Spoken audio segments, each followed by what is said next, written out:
आज मु कहूँ चाहूँगी इको बैंक नंबर किपर चेंज करवा कि जो आपण फॉर्म नुआ आसी जाइए जोटा कि नंबर चेंज करने सेटा किपर फिलअप करवा सेटा मुझे आपको कहबी वीडियो को लास्ट पर्यंत देखूँ। नंबर चेंज करने आपन फॉर्मटा यही इंटरफेस देखा मिल तो यही देखा जाए फॉर्मटा तो ताकू किपर फिलअप करा चलतु जाना। तो लेफ्ट साइड रे आपन देखिए टू द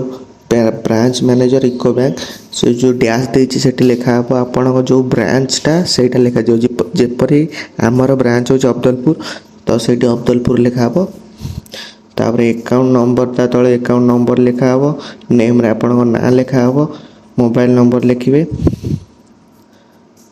तापर सीधा आप आसवे जो SMS अलर्ट लिखे 6 नंबर SMS अलर्टा ठीक मारदेवे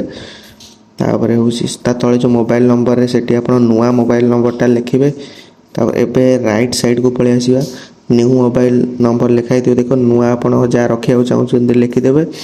एवं ता डाण को जोटा कि आप ओल्ड सेटा लिखिदेवे।